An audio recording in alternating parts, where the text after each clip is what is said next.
Hello everyone, so this is Edmond Amindaros channel, isang content creator at gumagawa ng mga tutorials katulad ng laptop PC troubleshootings, mobile device troubleshootings at marami pang ibang klaseng tutorials na sinishare ko dito sa aking channel.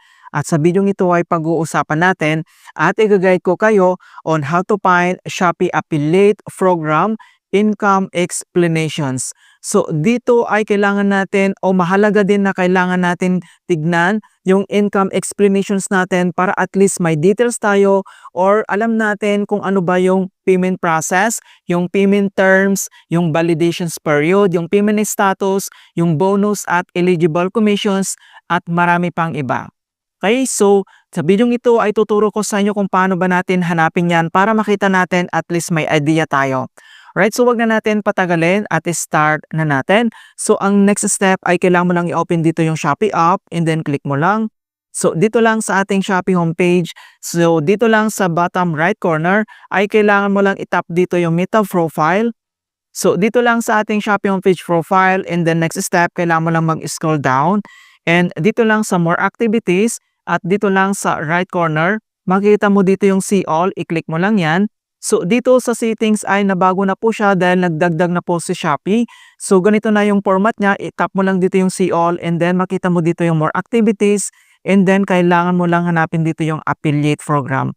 So bago natin makita yung ating income explanation, so dapat accepted ka dito or naka-join sa Shopee affiliate program. Then next step, i-tap mo lang dito yung affiliate program. And dito lang sa ating affiliate program, then dito lang sa baba ay kailangan mo lang i-select dito yung income, i-click mo lang.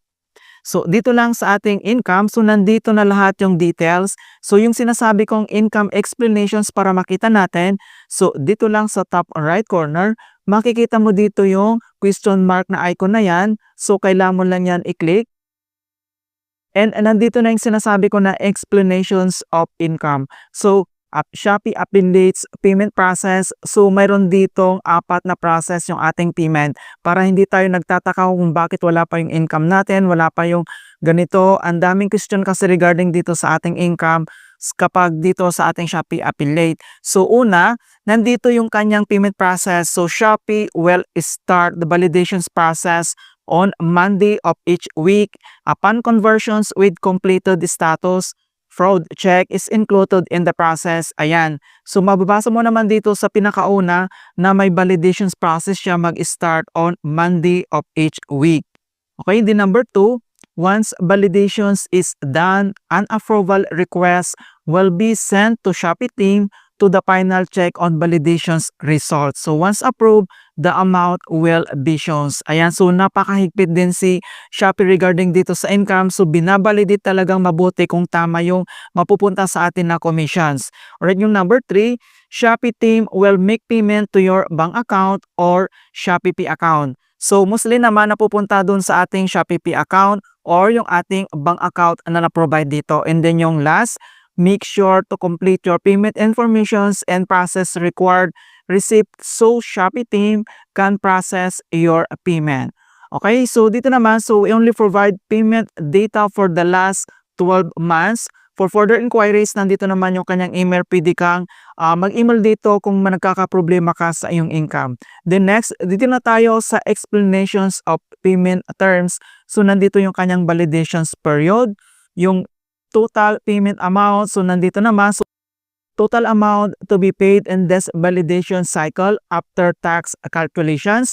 And then ito naman yung payment in status. So makita mo dito yung unable to pay. Nandito yung explanations, pending, paid, failed. Ayan. And then next, dito na tayo sa seller commissions. So nandito yung other details, yung Shopee commissions, yung bonus commissions, adjustment commissions, yung total eligible commissions, and then yung ating total VAT, yung ating value added tax amount, and then ito naman yung expanded withholding tax amount calculated, and then ito naman yung total, yung final withholding tax amount natin na calculated, yung payable commissions, and then ito makaibigan to yung pinakamahalaga, kailangan natin basahin nito yung kanyang payment channel. So payment channel of the bill for local individual if the total payment amount exceed, reminder's guide exceed 2,000 pesos, it will be paid directly to bank card Otherwise, it will be paid to the Shopee Pay account. Kapag nag-exceed na yung ating commissions with this amount, 2,000 pesos mga kaibigan, ay mapupunta sa ating bank card mga kaibigan, or otherwise, dito lang sa ating Shopee Pay account. And if the Shopee Pay payment fails, the payment channel will change to bank transfer. Kung yung ating Shopee Pay account ay nagkaroon ng problema kaibigan, so matatransfer siya sa ating bank account. Okay? For other account types, total payment amount will be paid to bank card.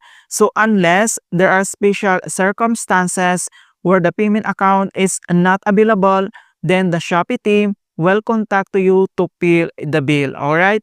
So, yan po yung explanation mga kaibigan. So, nandito yung complete details niya. So, nandito naman yung kanyang reference ID, validations ID, and ito mga kaibigan. Alright? So, nandito na yung explanation. So, kailangan mo lang basahin ito mabuti, intindihin lang para hindi tayo nagtataka regarding dun sa ating commissions dito lang sa ating Shopee Affiliate Program. Alright, so ganoon lang po kasimple natin mga kaibigan kung paano natin hanapin yung ating income explanations dito sa ating Shopee app. In hope na nakapagbigay ako ng konting kalaman at guide tungkol sa Shopee Affiliate Tutorials. Thank you guys and see you in my next tutorials.